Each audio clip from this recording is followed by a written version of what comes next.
ભરૂચ જિલ્લામાં anti corruption બ્યુરોને વધુ એક મોટી સફળતા મળી છે। પાનોલી પોલીસ સ્ટેશનમાં નોંધાયેલા પ્રોહિબિશનના ગુનામાં જપ્ત કરાયેલા મોબાઈલ ફોન પરત આપવા માટે 1 લાખ રૂપિયાની લાંચ સ્વીકારવાના કેસમાં 3 પોલીસ કર્મચારીઓને એસીબીએ રંગે હાથ ઝડપી પાડ્યા છે। આ ઘટનાથી પોલીસ વિભાગમાં ખળભળાટ મચી ગયો છે। મળતી માહિતી મુજબ ફરિયાદી વિરુદ્ધ પાનોલી પોલીસ સ્ટેશનમાં પ્રોહિબિશન એક્ટ હેઠળનો ગુનો નોંધાયો હતો। કાયદેસરની કાર્યવાહી બાદ ફરિયાદીને સબ જેલમાં મોકલવામાં આવ્યા હતા। જામીન પર મુક્ત થયા બાદ ફરિયાદી પોતાના મોબાઈલ ફોન પરત મેળવવા પાનોલી પોલીસ સ્ટેશન પહોંચ્યા હતા। એ દરમિયાન આસિસ્ટન્ટ હેડ કોન્સ્ટેબલ અનિરુદ્ધભાઈ દાદલ અને જયદેવસિંહ પરમારે મોબાઈલ પરત આપવા માટે ₹3 લાખની લાંચની માંગણી કરી હતી। ફરિયાદીએ એકી સાથે આટલી રકમ ચૂકવવાની અસમર્થતા દર્શાવતા આરોપીઓએ 1 લાખના 3 હપ્તામાં રકમ આપવાની વાત કરી હતી।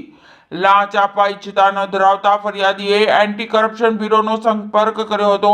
ફરિયાદના આધારે એસીબીએ ટ્રેપ ગોઠવ્યો હતો। ટ્રેપ દરમિયાન આરોપી અનિરુદ્ધભાઈ દાદલે ફરિયાદીને સાગરભાઈ કરણભાઈ ચાવડાને આપવા જણાવ્યું હતું। ત્યારબાદ સાગરભાઈ ચાવડાએ ફરિયાદી પાસેથી ₹1 લાખની લાંચ સ્વીકારતા જ એસીબીની ટીમે તેમને રંગે હાથ ઝડપી લીધા હતા। ત્યાં તપાસ દરમિયાન ત્રણેય પોલીસ કર્મચારીઓએ એકબીજાના મેળા પીપળામાં લાંચ સ્વીકારી હોવાનું સામે આવતા તેમની સામે ભ્રષ્ટાચાર નિવારણ અધિનિયમ હેઠળ ગુનો નોંધવાની કાર્યવાહી હાથ ધરવામાં આવી છે।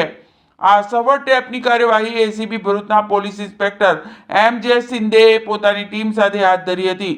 સમગ્ર કામગીરી એસીબી વડોદરા એકમના ઇન્ચાર્જ મદદનીશ નિયામક એ.એન. પ્રજાપતિના સુપરવિઝન હેઠળ અને ઇન્ચાર્જ નાયબ નિયામક આર.આર. ચૌધરીના માર્ગદર્શન હેઠળ પૂર્ણ કરવામાં આવી હતી।